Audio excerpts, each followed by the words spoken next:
Se você consegue entender inglês muito melhor do que falar, nesse vídeo eu vou te explicar por que que isso acontece e como resolver. Pessoal, essa queixa é uma queixa bastante comum, eu escuto bastante dos meus alunos. Nossa, teacher, eu entendo tudo que você fala, mas na hora de falar eu travo. Isso acaba acontecendo, pessoal, porque a gente vai ter dois conceitos diferentes. De um lado, a gente vai ter as receptive skills, que também é conhecido como input. Input é tudo aquilo que a gente recebe. Quando a gente está falando em termos de linguagem, o input seria o nosso reading e seria o nosso listening. De outro lado, a gente vai ter as nossas productive skills, que também são conhecidas como output. Output é tudo aquilo que a gente produz em termos de linguagem, ou seja, o nosso speaking e o nosso writing. No listening, pessoal, que é a habilidade de ouvir, a gente está reconhecendo padrões de fala. Então, a gente está reconhecendo expressões, verbos, pronúncia, só que é um processo muito mais ativo. Então, apesar da gente estar reconhecendo tudo isso, a gente não está produzindo absolutamente nada. Já no speaking é completamente diferente, porque no speaking a gente realmente precisa produzir e várias coisas acontecem ao mesmo tempo. No listening, por exemplo, se você escuta a frase I went to the gym yesterday, aqui você reconhece que é uma frase que se trata do passado, porque eu tenho o verbo went e eu tenho o marcador de tempo yesterday. Se você ouve a frase I'm looking for my keys, mesmo que você não use o padrão look for, provavelmente você vai lembrar que escutou esse padrão em outras conversas, em algum outro momento, e você pode também entender o contexto geral de uma frase, o contexto geral de uma conversa. Agora, quando a gente está falando de speaking, a pessoa pergunta para você o que você fez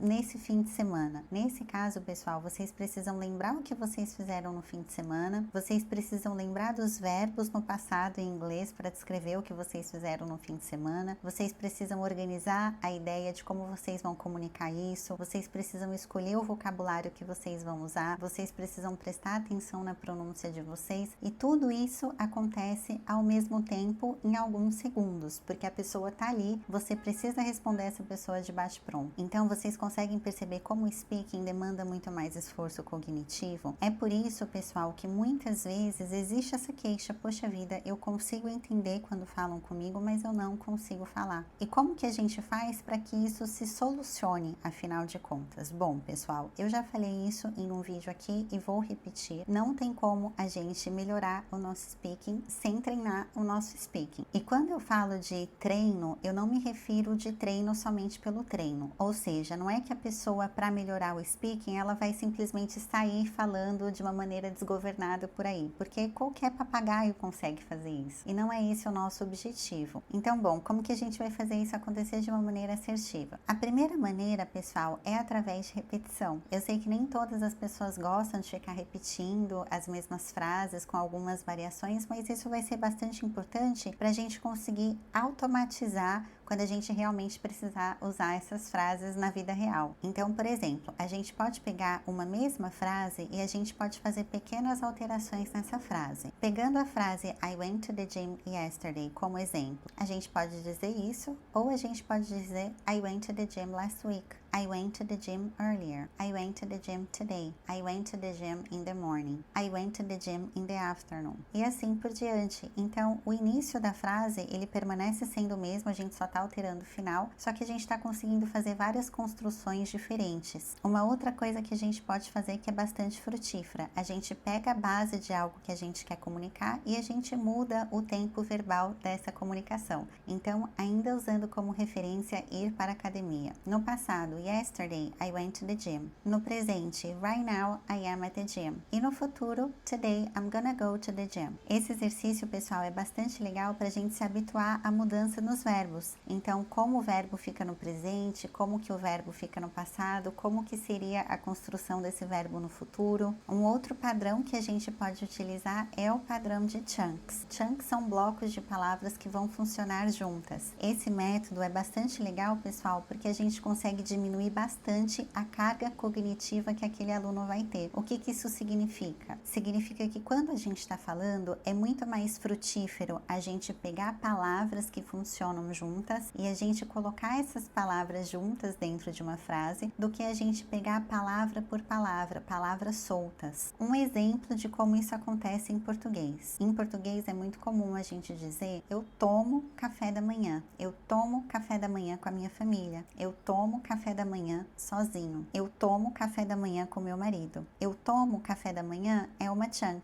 Não é muito comum em português a gente dizer eu como café da manhã.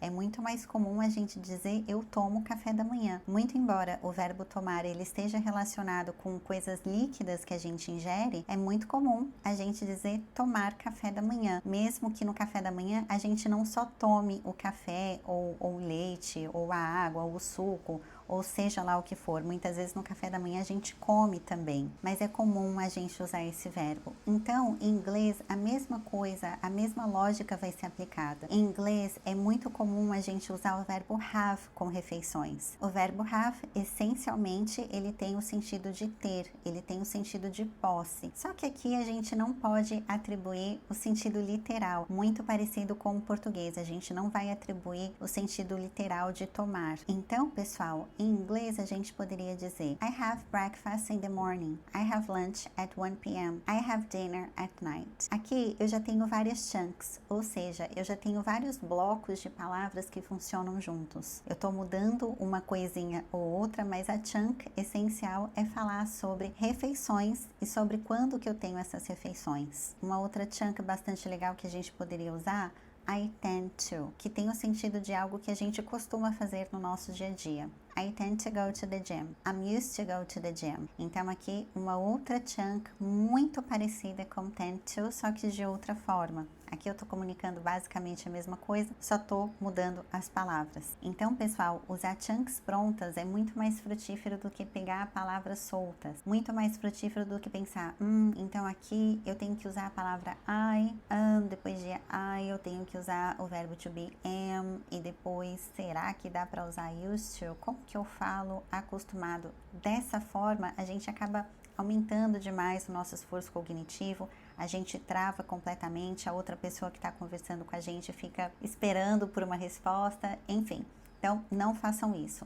Usem chunks prontas. Uma outra prática bastante eficaz que dá para fazer é quando a gente se força a continuar falando por um determinado período de tempo. Esse período de tempo não precisa ser muito longo, 1 minuto, 2 minutinhos já é suficiente. Isso, inclusive, pessoal, é algo muito utilizado quando a gente tem provas de proficiência de Cambridge. Nessas provas de proficiência, a gente tem várias etapas. Uma dessas etapas é o speaking, que é a habilidade de falar, que é tudo isso que eu estou aqui falando para vocês. E no momento dessa habilidade, pessoal, a gente tem várias etapas dentro dessa prova. Uma dessas etapas, o candidato precisa continuar falando por um determinado período de tempo. É claro que ele não fica ali com o reloginho para ver o tempo, mas a pessoa que está aplicando a prova sabe que o candidato precisa falar por um determinado período de tempo e deixa que ele fale. Então, mesmo que o candidato não saiba o que falar, ele precisa falar. Isso é muito legal, pessoal, porque força a gente a encontrar as palavras mesmo quando a gente não tem. Uma outra estratégia que também é bastante frutífera, que eu meio que já falei, é quando o aluno precisa falar sobre algo e ele não pode dar grandes pausas para explicar aquilo. Isso é algo que eu tento fazer nas minhas aulas. Às vezes eu pergunto para o aluno algo, quando eu percebo que aquele aluno está demorando muito para responder, eu dou uma puxada ali, vamos lá, preciso da sua resposta, pense rápido. E essa pressão às vezes acaba sendo engraçada, acaba sendo um alívio cômico ali no momento, mas faz com que o aluno busque as palavras que ele precisa ali rapidamente para comunicar o que eu estou pedindo dele. E uma outra estratégia, pessoal, é quando a gente precisa comunicar uma mesma ideia de formas diferentes. Então, por exemplo, eu poderia perguntar para vocês, o que vocês acham melhor? Ir para academia de manhã ou ir para academia de noite e por quê? Vocês fazem ali uma pequena comparação de ir para academia de manhã ou ir para academia de noite e provam o ponto de vocês. Eu, como professora, poderia muito bem falar,